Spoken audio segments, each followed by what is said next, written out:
Good evening and welcome to episode 98. As always, we'll start with our gratitude attitude. So, if you would please gently close your eyes. Take a deep breath. As you exhale, relax your body.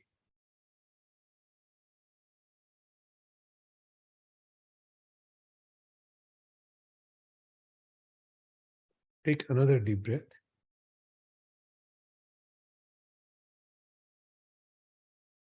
As you exhale, let all your stress melt away.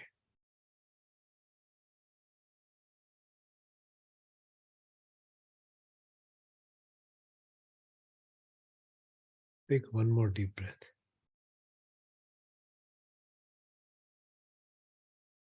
This time, completely let yourself loose like a rag doll.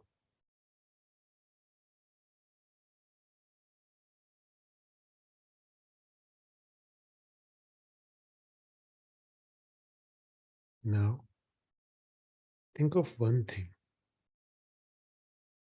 that you're thankful for that happened in the past week.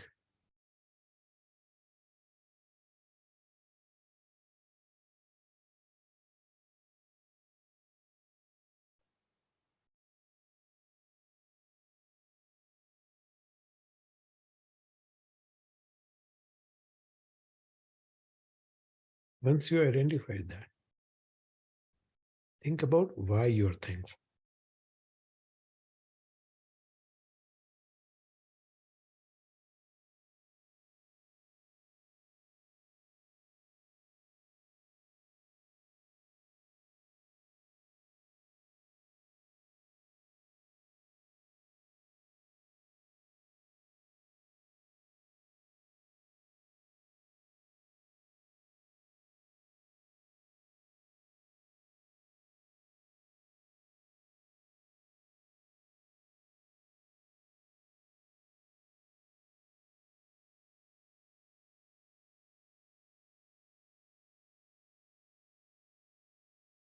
And now let's set it free. If you're by yourself, say it out loud what you're thankful for and why. If you're with someone, tell it to each other.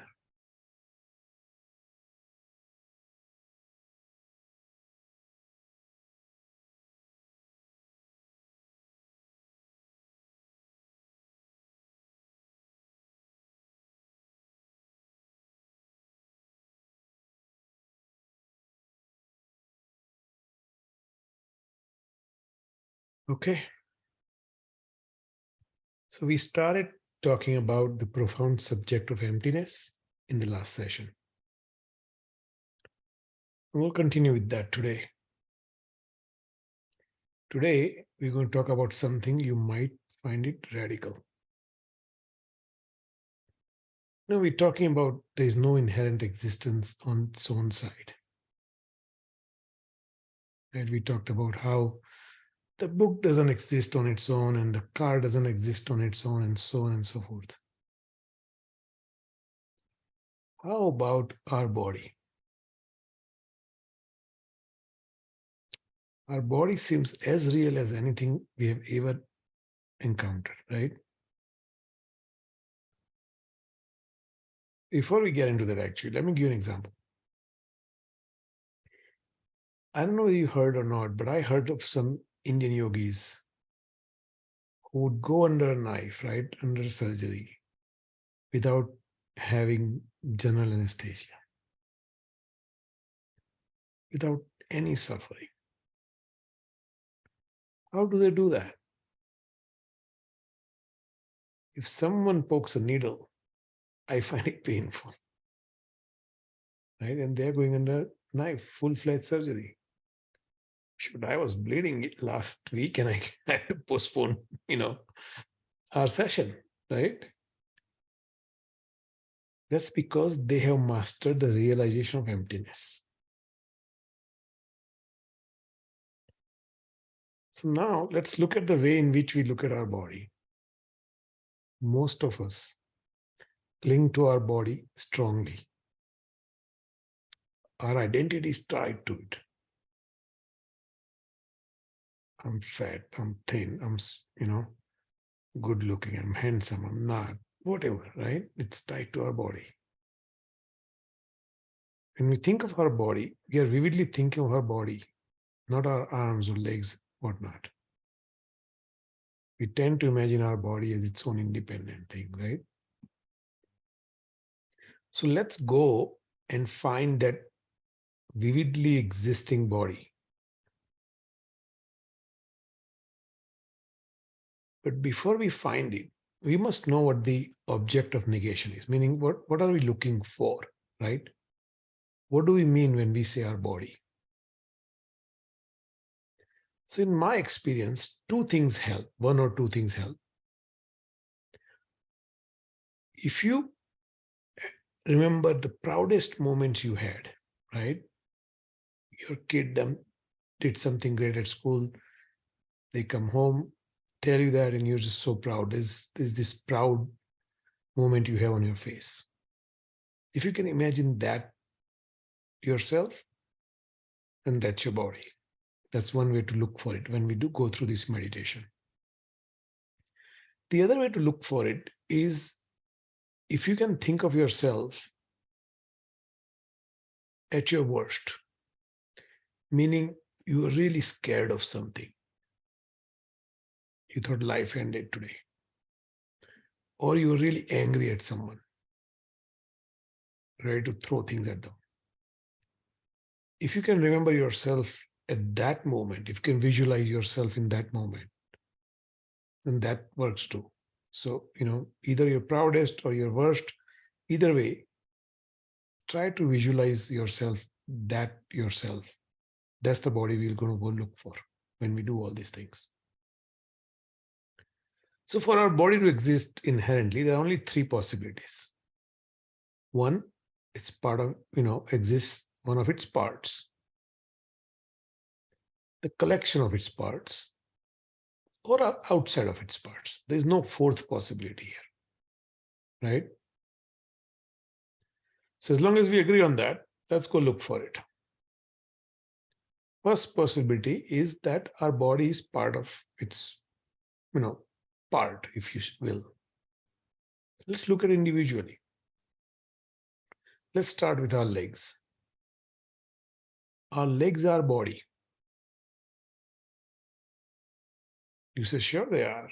Well, they're part of your body. Are they your body? Meaning, an easiest thing I would give example is, let's say you say a person who's amputated, right? They don't have legs, got blown up in a war zone. They still have a body without the legs, right? They have artificial legs. This Olympic runner from South Africa, right? The guy had metal legs and he was the world champion, right? So he still had his body. So that means his legs are not his body, or our legs are not our body. I think we can agree on that. Okay.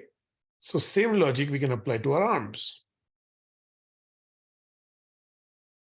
So in that case, we can say, what, our arms and legs are not our body. That means our limbs are not our body, right? We can all agree to that, hopefully. So next, I want to take internal organs, right? We have kidneys, we have liver, we have heart, we have lungs, all kinds of stuff, right? Is kidney our body? So our friend and fellow meditator, right, Chirag, he had first experience with this, first-hand experience. He went through a kidney transplant a few years ago, as you all know. So one of his kidneys is his sister's kidney. And Chirag's body is fine. We still call him Chirag's body, even though the kidney belongs to someone else, or it belonged to someone else, right? So that means his kidney is not his body, or was not his body, right? Because they could take it out and he still has his body. We can apply the same logic for every organ we have, right? One of our other friends recently had a liver transplant, as you may know. People had a heart transplant. I know at least 2 people who had heart transplants, right? So that means that our organs are not our body. Hopefully you're still with me. So that leaves, what does that leave? It leaves our skin, right? Well, the science tells us that our skin regrows. Every cell on your skin regrows every 28 days. Skin cell lasts only 28 days. You have a new cell every 28 days. That means our skin's not our body because it changes every 28 days.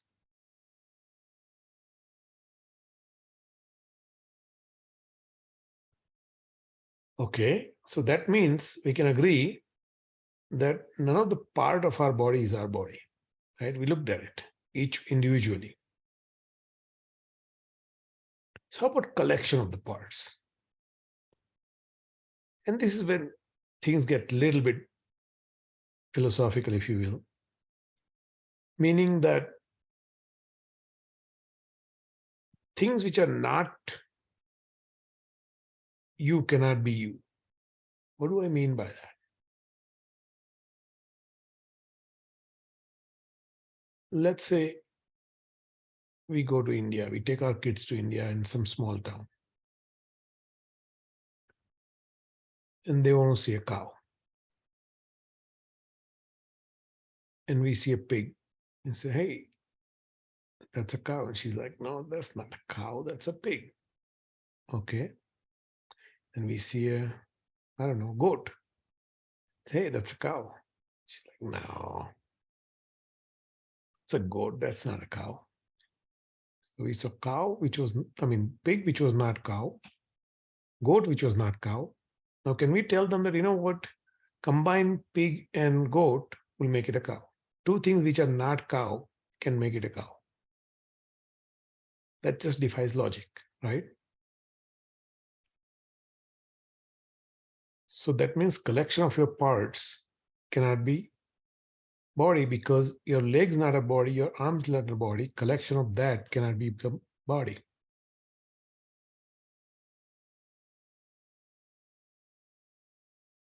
So how about we find that outside of its parts? Where would you even start looking? Next room, next house, next town, next country, right? That makes 0 sense to me. So we can say that the body does not exist outside of its part. So we couldn't find the body in its part, collection of its part, or outside of its parts.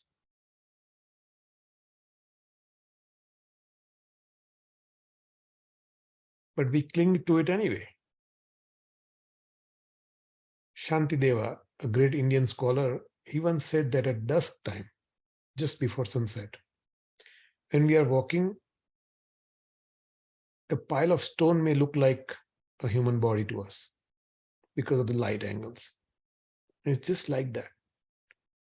Because of the darkness of our ignorance, we are clinging to this body as inherently existent.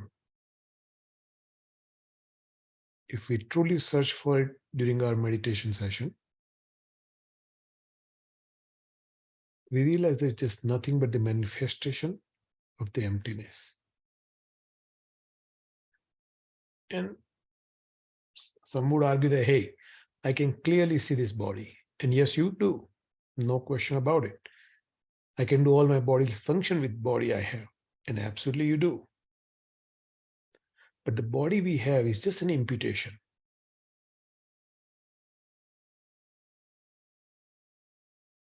It's a body because we all call it a body. There's no inherent existence, if you will.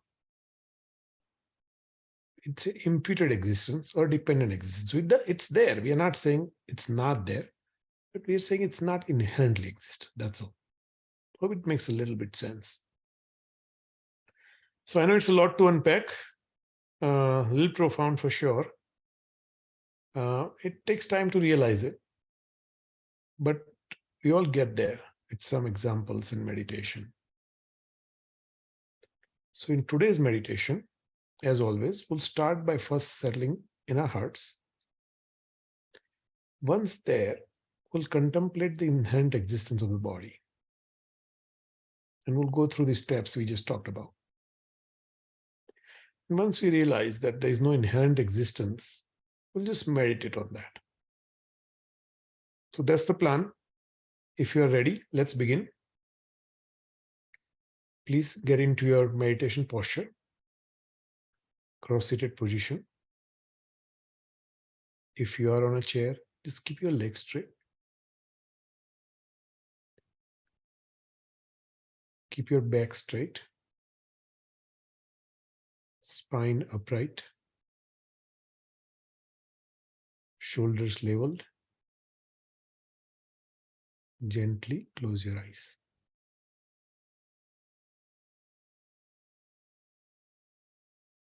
Keep your mouth just a little bit open. That way, any stress you may have accumulated will dissipate.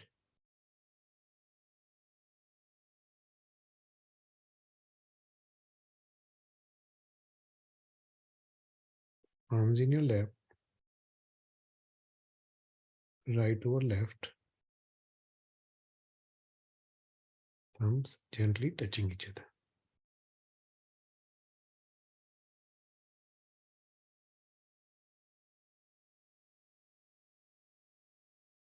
Now, take a deep breath. As you exhale,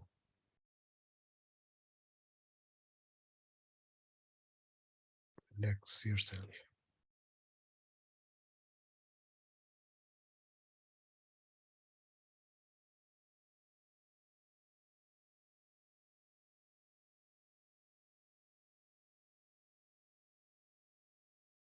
Take another deep breath.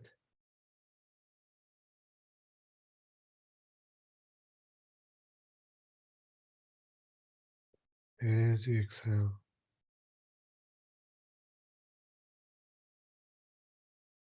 see yourself completely loose.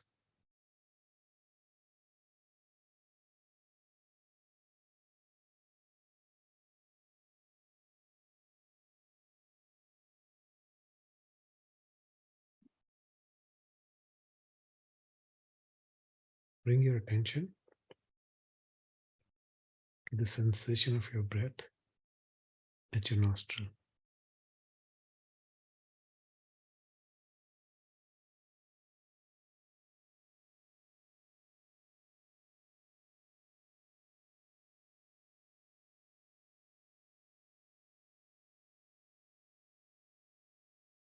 Feel the cool air as you breathe in.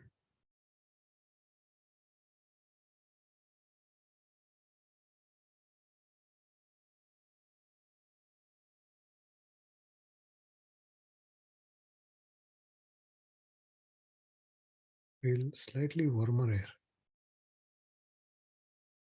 air as you breathe out.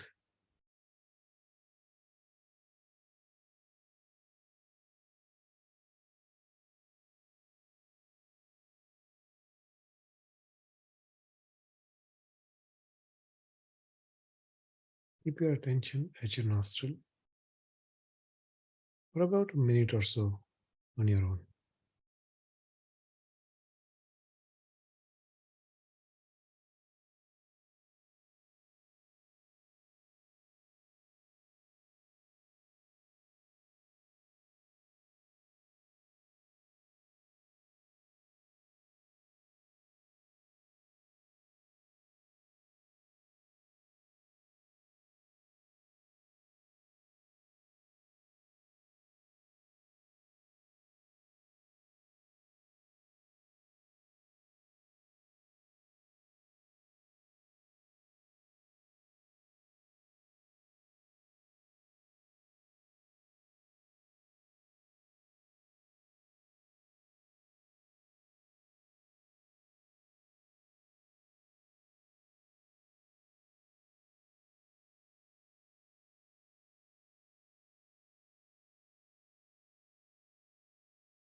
Now,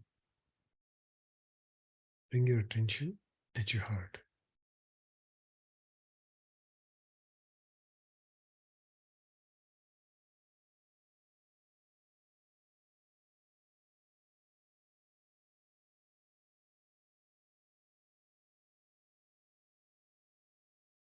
Experience the peace at your heart. That is your root mind.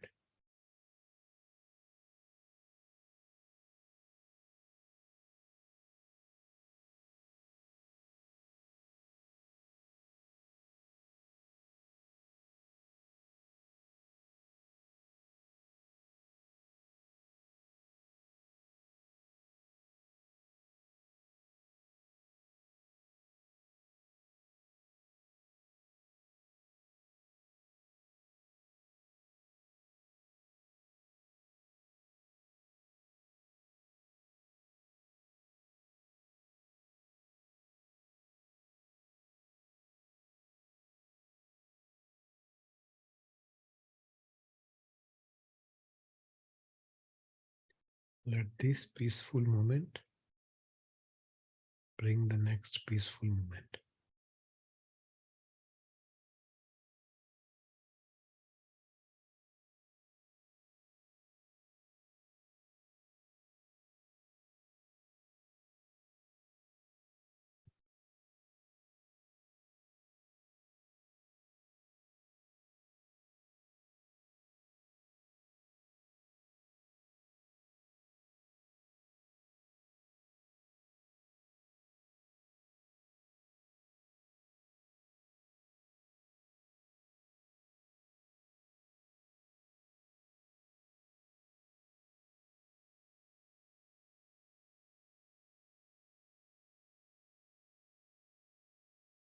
Remember, there is nothing to do, nowhere to go.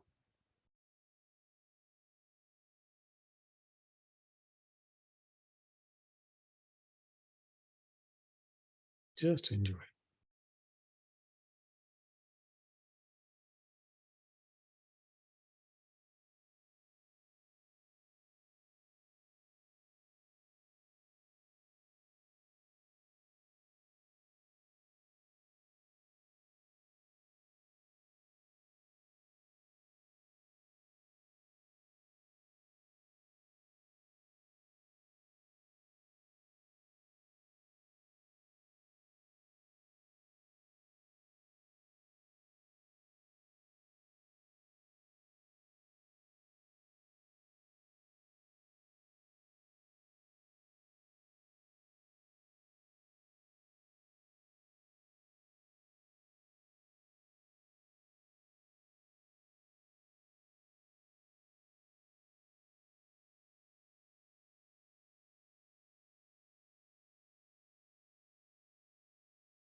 Now,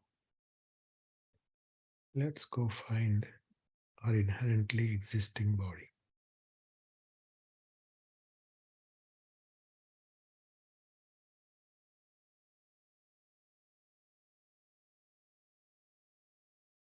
Before we do that, we must know what we are trying to find.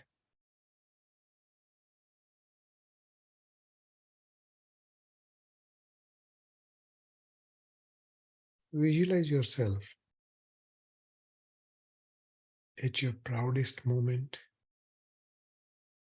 or at your most fearful moment or at your most angry moment.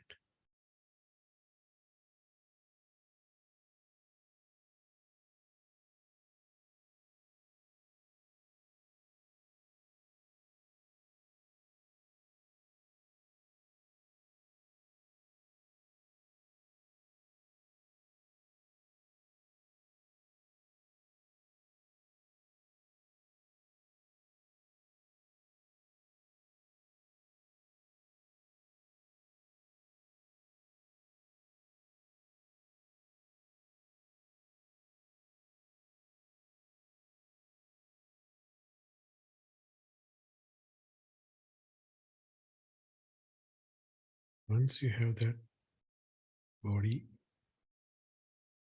you want to look for, let's go look for it.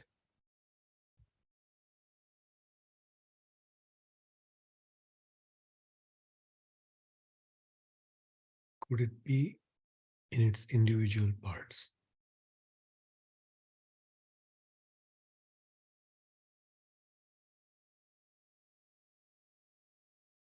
How about your legs? Can that be called your body?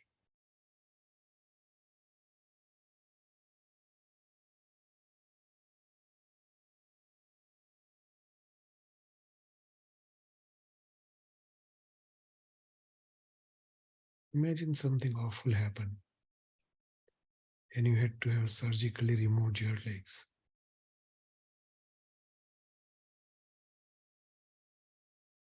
You'll still have your body. Whatever's left, you'll call it your body.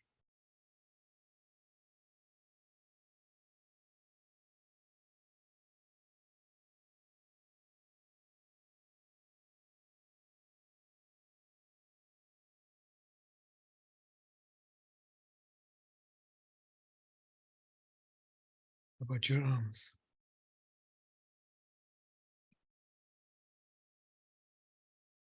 Exact same thing.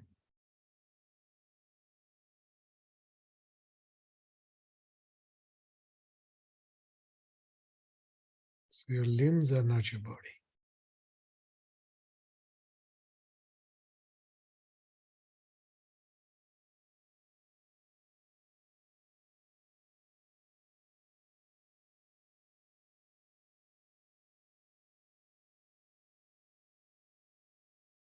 How about any one of your organs? Your gallbladder.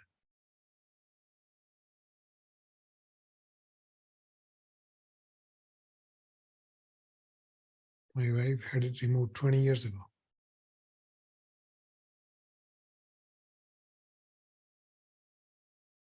She still has her body.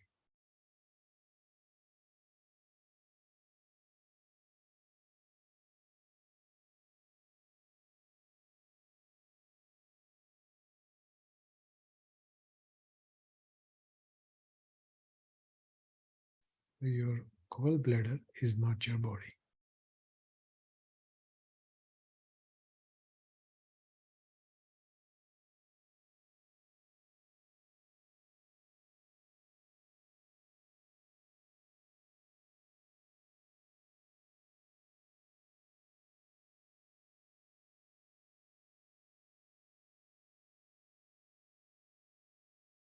What about your kidney or liver? You could get it transplanted and have someone else's kidney or liver.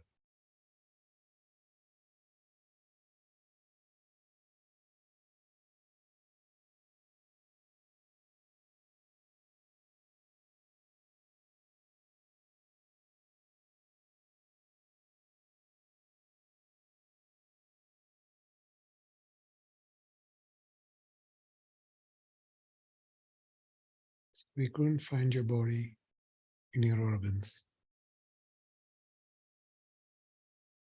How about your skin?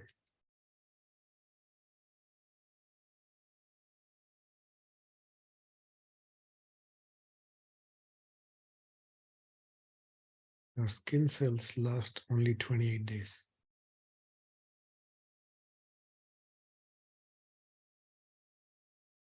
So they cannot be your body.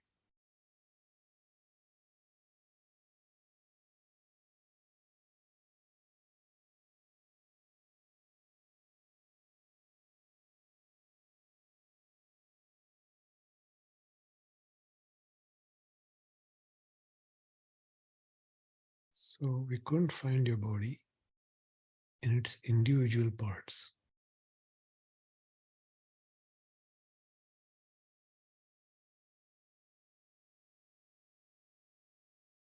How about collection of those parts?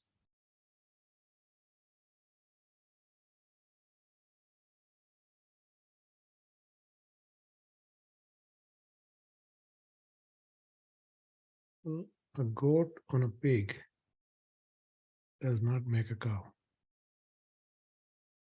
A not cow and a not cow cannot become a cow.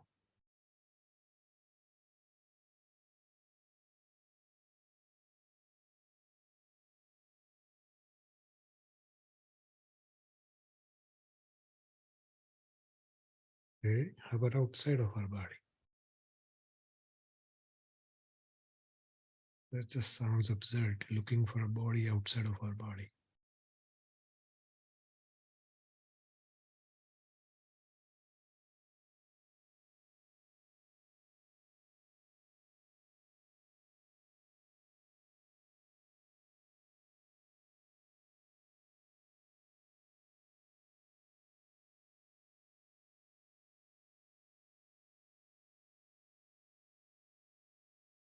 Right? Then what do we see? What do we feel when we touch?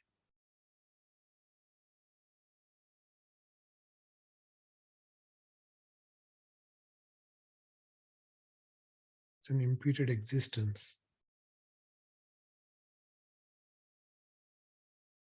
But really there is emptiness.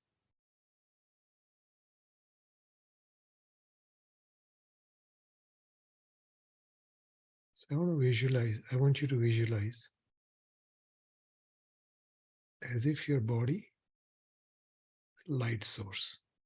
Just light, bright light, the whole body.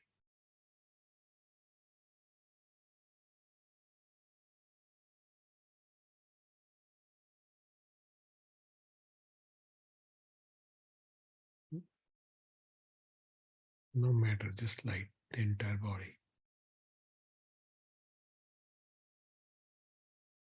Keep your focus on that emptiness of your body, which is just a light.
When you're ready, gently open your eyes.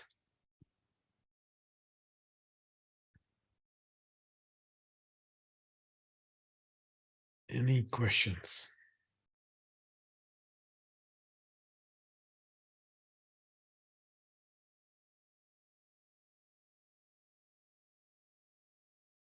No questions today? No questions today. We'll continue. We'll continue this topic, right? Yes, we'll continue for probably at least 1 or 2 sessions. Yeah, that's what I feel. Yeah, And if you want, we can just have a Q&A session. yeah. If there are enough questions. We'll see. I'm going to try myself. So Ashley had missed inherent existence. So it's like, explain me tomorrow morning. So we'll see. Yeah, or just I'm going to try. have her go through the video, Yeah, yeah. right? So, all right, I'm going to stop recording.